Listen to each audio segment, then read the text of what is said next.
शुरुआत में एक बिल्डिंग को दिखाते हैं जिसमें आग लगी होती है और पूरी बिल्डिंग धुएं से भरी होती है। हमारा हीरो किम उस बिल्डिंग से एक बच्ची को बचाता है और उसे एक रस्सी की मदद से ला रहा है। तभी उस रोप में भी आग लग जाती है और किम का साथी उसे अपना हाथ पकड़ने को कहता है, पर इतने में रस्सी पूरी तरह से जल जाती है और वे दोनों ही धड़ करके नीचे गिर जाते हैं। तभी हमें किम के गिरने का स्लो मोशन दिखाते हैं। गिरते वक्त उसकी आंखों के सामने बचपन से लेकर अब तक उसकी लाइफ में जो भी हुआ होता है वो सारे दृश्य आते हैं। नीचे गिरकर उसकी आंखें खुल जाती हैं और वो सोचता है शुक्र है मुझे कुछ नहीं हुआ, और वो देखता है कि वो बच्ची भी सुरक्षित होती है और अपने पेरेंट्स के पास भाग रही होती है। अब वो उठता है और उस बच्ची के पास जाकर उसका नाम पूछता है कि आपका नाम क्या है, पर कोई उसको देखता ही नहीं। वो हैरान हो जाता है कि मुझे कोई देख क्यों नहीं रहा। इतने में कोई उसका नाम पुकारता है, शायद उसी बच्ची ने मुझे बुलाया होगा। ऐसा सोचकर वो उस लड़की से कहता है मेरा नाम किम है, तुम्हारा नाम क्या है बेटी। इस बार भी कोई उसे मुड़कर नहीं देखता। इन सबको क्या हो गया है, ऐसा सोचकर वो दूसरी ओर देखता है जहाँ दो लोग खड़े होते हैं। उनमें से एक है हाय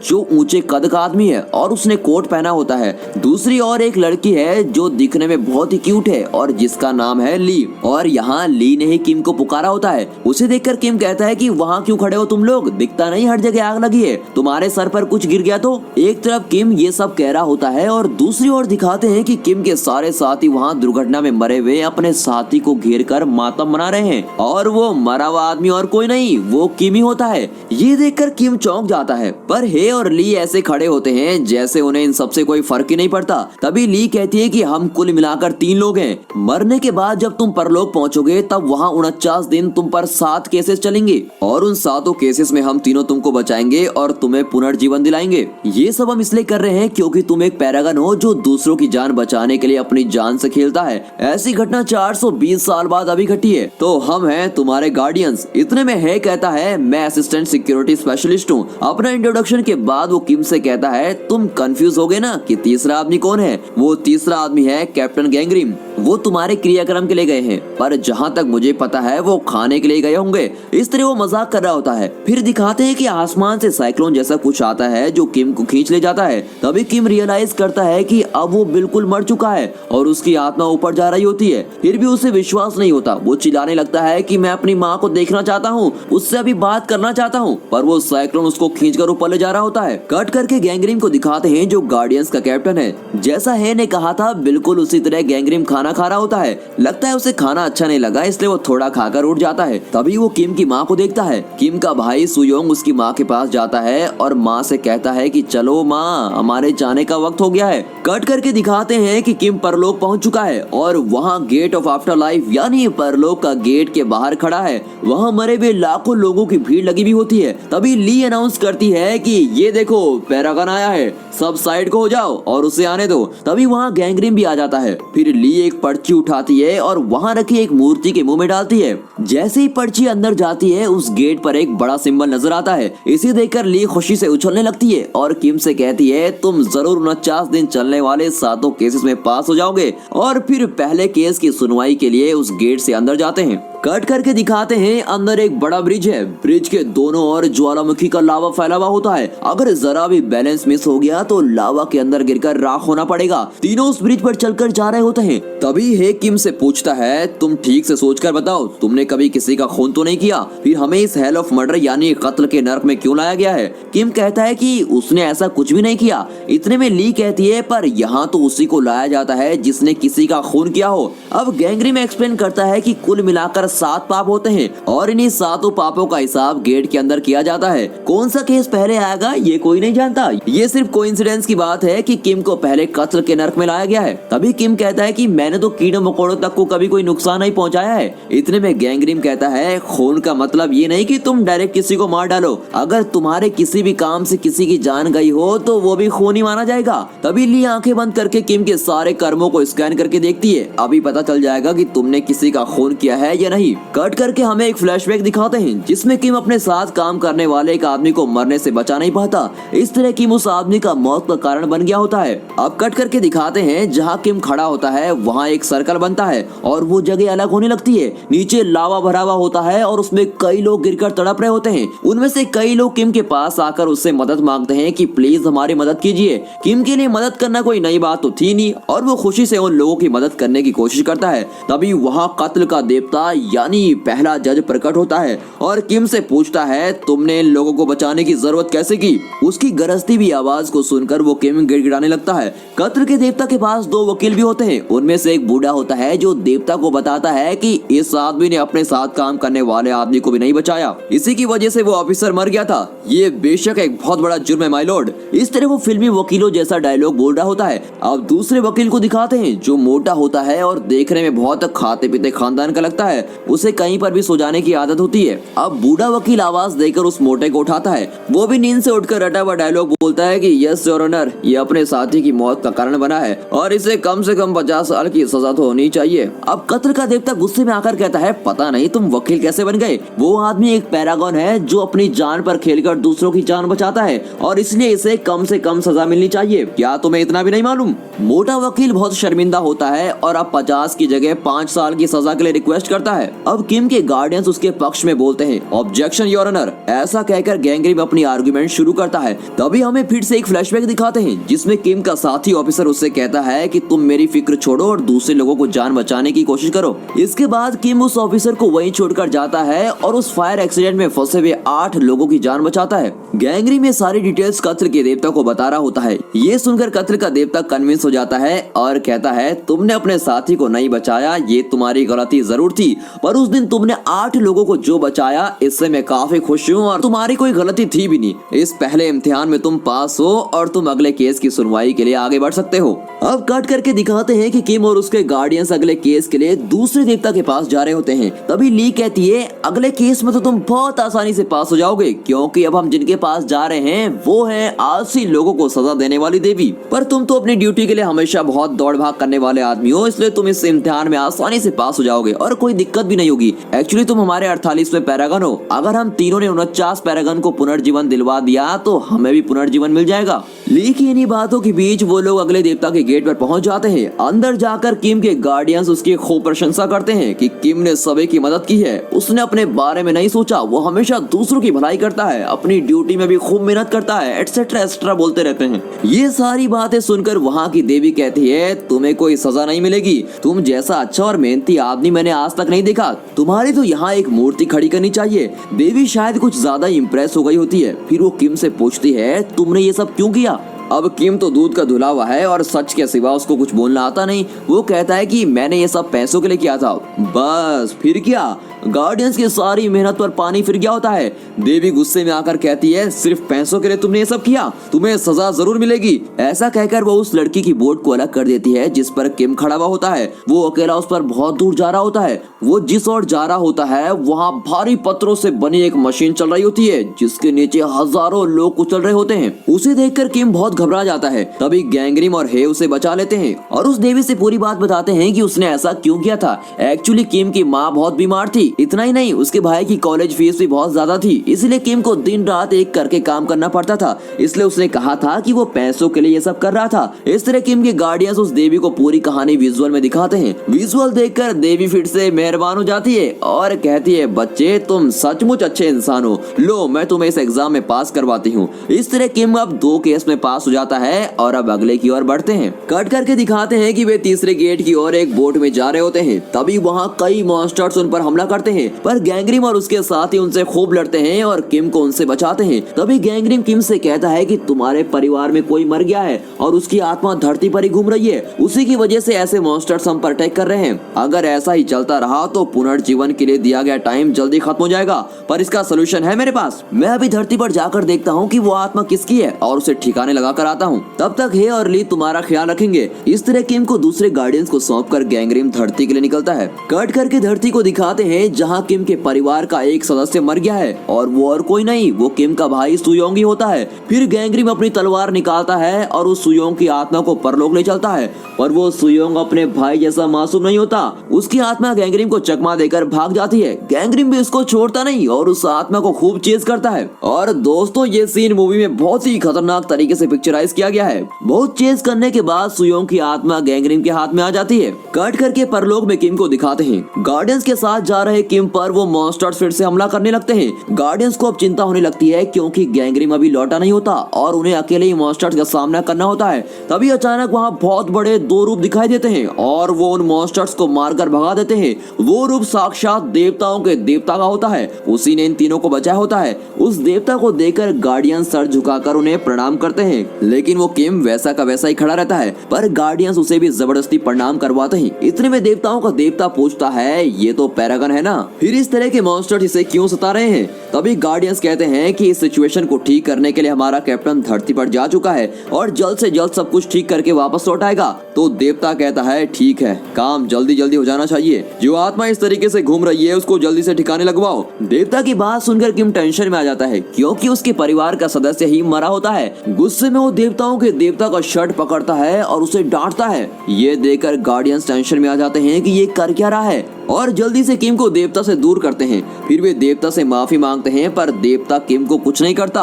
वो गार्डियंस को जरा सा डांटता है कि ये आदमी पागल है क्या, इस तरह क्यों बिहेव कर रहा है। फिर देवता वहाँ से चला जाता है। कट करके दिखाते हैं कि अब वे अगले जज के पास पहुँचते हैं। वहाँ एक लड़की लॉलीपॉप खा रही होती है। एक्चुअली वही यहाँ की देवी है जो दूसरों को धोखा देने वालों के केस की सुनवाई करती है। और वहाँ भी एक वकील होता है। वो किम को फंसाने की पूरी कोशिश करता है और कहता है, इस आदमी ने एक छोटी बच्ची के साथ धोखा किया है। ये उस बच्ची को उसके डैडी की तरह लेटर्स भेजता रहा। एक नहीं, दो नहीं, पूरे 98 लेटर्स भेज चुका है। इसी एक वजह से इस आदमी को सजा मिलनी चाहिए। किम भी मान जाता है और कहता है, हाँ वो बहुत छोटी बच्ची थी, इसीलिए उसका दिल रखने के लिए मैंने उसे लेटर्स भेजे थे। इस पर लॉलीपॉप वाली देवी जो खुद बच्ची है वो किम को सजा सुनाती है। सजा ये होती है कि किम का जीभ काट दिया जाए। गार्डियंस कुछ भी नहीं कर पाते और गैंगरिन भी अभी धरती से नहीं लौटा था। अब गार्डियंस किसी तरह गैंगरिन को कांटेक्ट करते हैं। गैंगरिन अपना माइंड ली के माइंड से लिंक करता है और उसके द्वारा बोलने लगता है। वो कहता है कि हमें ये केस लड़ने का एक आखिरी मौका दीजिए। किम ने न सिर्फ उस लड़की को लेटर्स भेजे थे बल्कि अपने खुद की माँ को भी 15 साल तक ये झूठे लेटर्स भेजता रहा।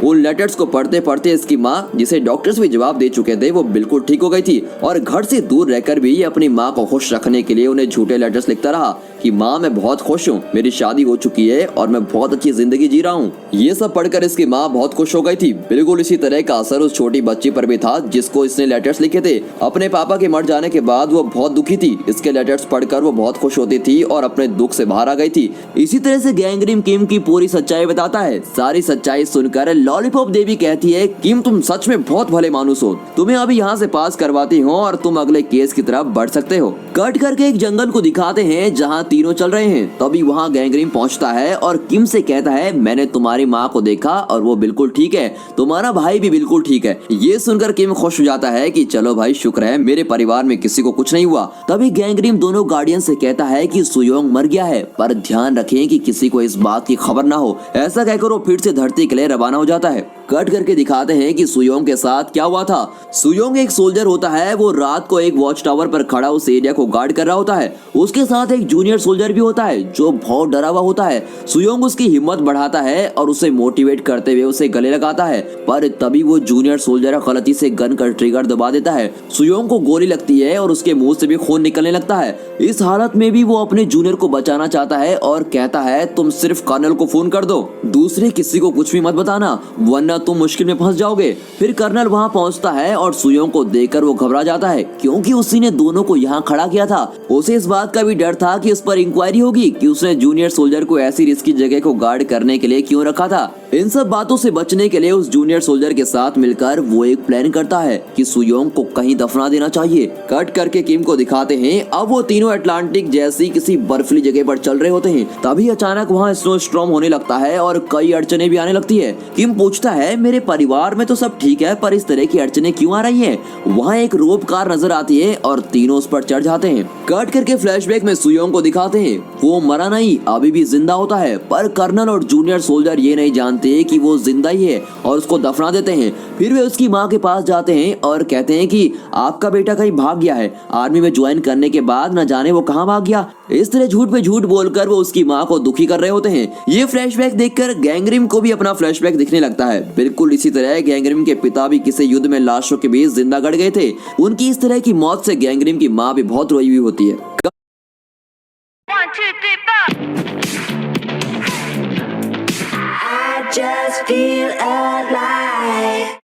कट करके हेल ऑफ इनजस्टिस यानी अन्याय के नर्क को दिखाते हैं। यहाँ उन लोगों को सजा दी जाती है जो अपने स्वार्थ के लिए दूसरों को धोखा देते हैं। ऐसे लोगों को यहाँ एक कांच के बॉक्स में बंद करके फ्रीज कर देते हैं और उन्हें बहुत टॉर्चर किया जाता है। ये सारी डिटेल्स ली बता रही होती है। कट करके अगले सीन में तीनों को एक रोप कार में जाते हुए दिखाते हैं। तभी न जाने है कि ख्यालों में खो जाता है और वो किम को बता देता है कि उसका भाई मर चुका है। ये सुनकर किम चौंक जाता है। उसी वक्त उस रोप कार का रोप कट जाता है और कार एक तरफ से लटक जाती है। अपना किम तो फायर फाइटर है, वो बड़ी खूबी से खुद को और अपने गार्डियंस को बचा लेता है। अब वो ठान लेता है कि वो पुनर्जीवन पाकर ही रहेगा। कट करके दिखाते हैं कि अब गैंगरिम उस जगह पर खड़ा होता है जहां सुयोंग को दफनाया गया था। तभी हे आता है और पूछता है कि आप यहाँ क्या कर रहे हैं? उस आत्मा को मिटाना ही तो आपका काम है, पर यहाँ बेकार वक्त क्यों बर्बाद कर रहे हैं? उसका गुस्सा देखकर गैंगरिम भी गुस्से में आ जाता है और फिर दोनों में झगड़ा हो जाता है। गैंगरिम चिल्लाता है कि यहाँ मैं सीनियर हूँ या तुम्हें मेरे ऑर्डर्स मानने पड़ेंगे। मुझे सवाल करने का तुम्हें कोई हक नहीं।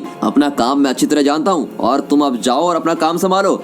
हे भी बिना सवाल किए वहाँ से चला जाता है। कट करके दिखाते हैं कि किम और गार्डियंस अगले गेट के अंदर जा रहे हैं। ये जगह हेल ऑफ बिट्रायल यानी विश्वासघात का नर्क है। यहाँ भी एक देवी जज है। एक पैरागन होने के नाते किम को यहाँ फ्री पास मिल जाता है। इस इम्तिहान में भी किम बिना ज्यादा मेहनत किए पास हो जाता है। कट करके दिखाते हैं कि गैंगरिम धरती पर उस जूनियर सोल्जर को देखता है जिसने गलती से सुयोंग पर गोली चलाई थी। कर्नल ने उस सोल्जर को कुछ दिन की छुट्टी दी होती है और पैसे दे दिए होते हैं और कहता है जाओ मजे करो, तब तक यहाँ सब ठीक हो जाएगा और तुम्हारा जी भी हल्का हो जाएगा। ये दृश्य सुयोंग की आत्मा देख रही होती है। कट करके दिखाते हैं कि वो सोल्जर एक पब में जाकर खूब पीकर एंजॉय कर रहा होता है। सुयोंग की आत्मा उसे मारने की कोशिश करती है, पर गैंगरिम को वहाँ देखकर वो आत्मा वहाँ से भाग जाती है। पर गैंगरिम उसका लगातार पीछा करता है और आखिर में उसे पकड़कर एक बिल्डिंग से बांध देता है। फिर गैंगरिम उससे कहता है, देखो तुम जो करने जा रहे हो वो बिल्कुल गलत है। अगर तुम बदला न लेने का वादा करो तो मैं तुम्हें पुनर्जीवन दिला सकता हूँ। तुम कुछ दिन सब्र करो। आत्मा कहती है, मैंने कितनी तकलीफें सही है इसका तुम्हें बिल्कुल भी अंदाजा नहीं है। मैं तो उन लोगों से बदला जरूर लूंगा। ऐसा कहकर वो आत्मा फिर से एक बार गैंगरिम से बचकर भाग जाती है। कट करके उस सोल्जर को दिखाते हैं जो सीधे कर्नल के पास वापस जाता है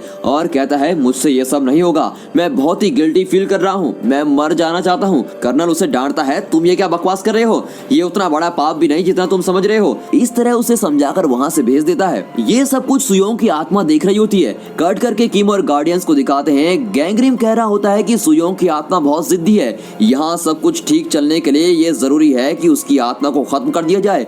ये सुनकर किम दौड़कर चला आता है और गैंगरिम के पैरों पर गिरता है कि प्लीज मेरे भाई को कुछ मत करना, उसे भी यहाँ लाकर पुनर्जीवन दिला दीजिए ना। इस तरह किम गैंगरिम से विनती करने लगता है। कट करके दिखाते हैं कि धरती पर रात हो चुकी है। तब वो जूनियर सोल्जर किम के घर जाता है और किम की माँ के सामने शराब पीने लगता है। ये देखकर किम की माँ दरवाजा बंद कर देती है। फिर वो सोल्जर एक पर्ची घर के अंदर डालकर वहाँ से भाग जाता है। किम की माँ उसे खोलती है तो उसमें एक मैप होता है जिसमें एक जगह पर एक्स मार्क होता है और एक्स मार्क वाली जगह पर सुयोंग को दफनाया गया था। कट करके दिखाते हैं कि जूनियर सोल्जर खुद को फांसी लगाने की कोशिश कर रहा होता है। ये दृश्य गैंगरिम और सुयोंग की आत्मा दोनों ही देख रहे होते हैं। तब सुयोंग उस सोल्जर के बारे में समझ जाता है और उसे यकीन हो जाता है कि इसने अनजाने में ही गोली चलाई थी और उस घटना के बाद बेचारा बहुत ही पछता रहा होता है। इसे मैं मरने नहीं दूंगा। ऐसा सोचकर सुयोंग की आत्मा गैंगरिम से उस आदमी को किसी तरह बचाने को कहती है। तब गैंगरिम उससे कहता है कि मुझसे प्रॉमिस करो कि तुम मेरी बात मानोगे तभी मैं इसे बचाऊंगा। सुयोंग की आत्मा मान जाती है। फिर गैंगरिम उस सोल्जर को बचा लेता है।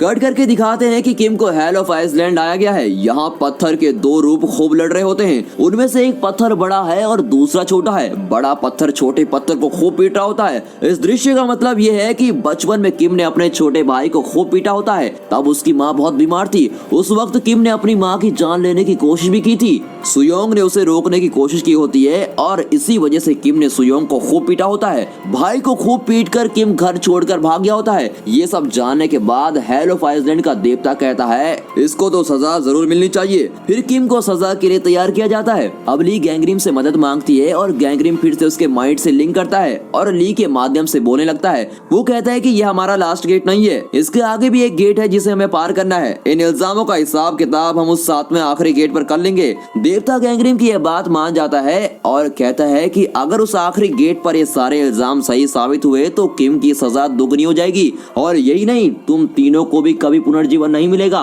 और तुम्हारी सारी पावर छीन ली जाएंगी। गार्डियंस कुछ देर सोचते हैं और आखिर में फिर मान ही जाते हैं। कट करके धरती पर गैंगरिम को दिखाते हैं। वो सुयोंग की आत्मा को उसी के शरीर में जाने को कहता है। उसकी आत्मा वैसे ही करती है और सुयोंग जिंदा हो जाता है। कट करके किम की माँ को दिखाते हैं जो उस मैप को लेकर सुयोंग को ढूंढ रही होती है। वो कर्नल के पास जाती है और उसे मैप दिखाकर कहती है मेरा बेटा कहीं नहीं भागा है, वो इसी जगह पर है। इस पर कर्नल शॉक हो जाता है और वो किम की माँ को वहाँ से भगाने की कोशिश करता है। ये देखकर सुयोंग क्या चुप बैठने वाला था, वो फिर से आत्मा का रूप ले लेता है और कर्नल को साइक्लोन की तरह अटैक करने लगता है। गैंगरिम भी उसे कंट्रोल नहीं कर पाता और हे को अपनी मदद के लिए बुलाता है। दोनों मिलकर बड़ी मुश्किल से सुयोंग को शांत करवाते हैं। कट करके दिखाते हैं कि अब किम आखिरी गेट के अंदर जा चुका है। यहाँ का जज है देवताओं का भी देवता। ये वही देवता है जिसकी शर्ट पकड़कर किम ने बुरी तरह से उसको डांटा होता है और यही आखिरी जज भी होता है और वो किम को झट से सजा सुनाने लगता है। गैंगरिम पूछता है हे देवता, बिना सुनाए कि आप सजा कैसे सुना सकते हैं? तो देवता कहता है इसने अपनी माँ की जान लेने की कोशिश की थी।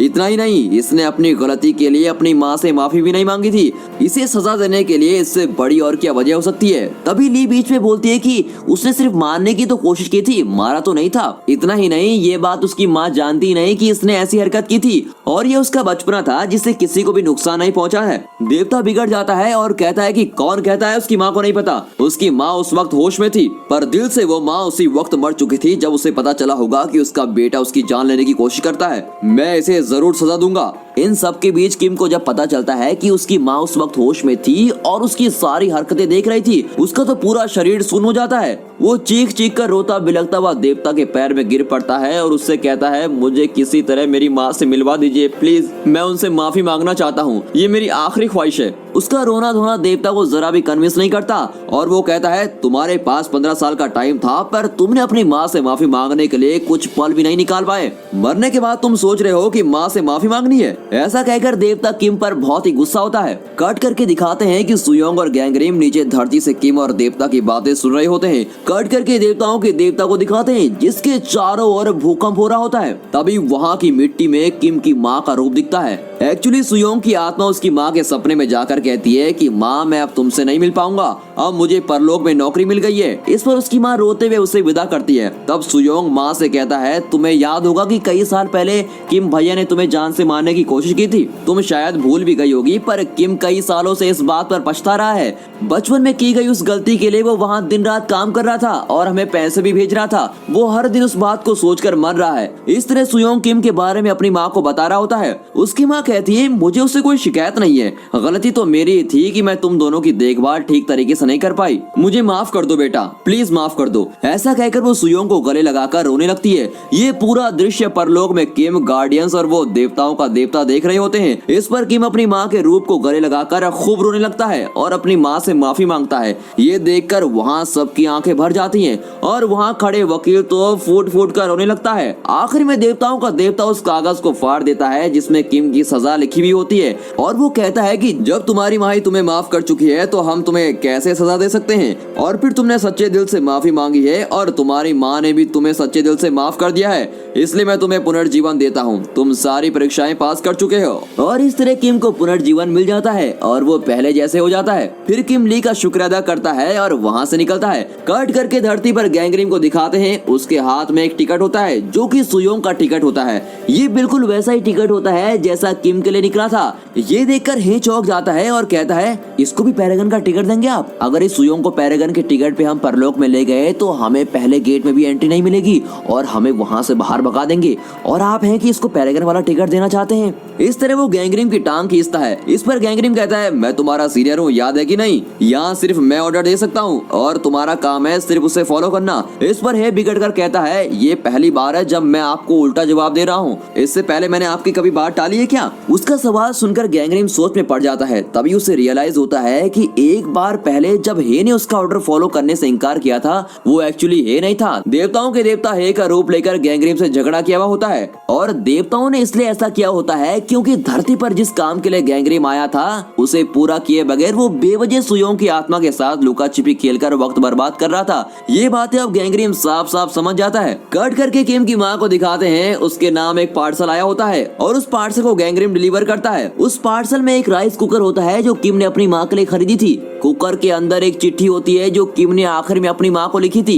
उस चिट्ठी में किम ने अपनी माँ से अपनी सारी गलतियों के लिए माफी मांगी होती है और उसमें ये भी लिखा होता है कि उसने माँ को जान से मारने की कोशिश क्यों की थी। उस वक्त वो बहुत कम उम्र का था, उसकी माँ बहुत बीमार थी और उसके बचने का कोई चांस नहीं था। इसीलिए किम अपनी सोती हुई माँ को बिना तकलीफ दिए मारकर खुद को और अपनी फैमिली को भी खत्म करने वाला था और यही उसका प्लान था। पर उस दिन सुयोंग ने उसे देख लिया था और इसी वजह से वो घर छोड़कर भाग गया था। पर वो 15 साल घर से दूर रहकर भी अपनी माँ और भाई का पूरा ख्याल रखता था। उसके लिए बहुत मेहनत करके काम करने लगा और उन्हें पैसे भेजता रहा। इतना ही नहीं, अपनी बीमार माँ को खुश करने के लिए 15 साल तक वो चिट्ठियां भेजता रहा कि वो एक बहुत ही खुशहाल जिंदगी जी रहा है। उसने ये सब भी लिखा होता है कि उसकी शादी हो गई है और वो अपने परिवार के साथ बहुत सुखी है। उसकी चिट्ठियां पढ़कर उसकी माँ को अपने बेटे पर बहुत गर्व होता है। कट करके दिखाते हैं कि गैंग्रीम, हे और ली अब अपने 49वें पैरागन यानी सुयोंग को परलोक ले आए हैं और उसे पुनर्जीवन दिलवाने का प्रोसेस शुरू कर रहे हैं। अगर इन तीनों गार्डियंस ने इस पैरागन को पुनर्जीवन दिलवा दिया तो तीनों गार्डियंस खुद भी पुनर्जीवन पाकर मुक्त हो जाएंगे। इस मैसेज के साथ ये मूवी यहाँ पर खत्म होती है। आगे चलकर क्या इन गार्डियंस ने सुयोंग को पुनर्जीवन दिलवाया और गैंग्रीम का फ्लैशबैक क्या है, ली और हे का फ्लैशबैक क्या है, ये सब जानने के लिए इस मूवी का सीक्वल देखना जरूरी है। जल्दी हम इसका सीक्वल वीडियो भी लेके आने वाले हैं, इसलिए चैनल को सब्सक्राइब करना ना भूलिए। साथ ही अपने फ्रेंड सर्कल में इस वीडियो को शेयर जरूर कीजिए ताकि वे इस वीडियो और इसके सीक्वल को देखकर एंजॉय कर सकें। And finally thanks for watching.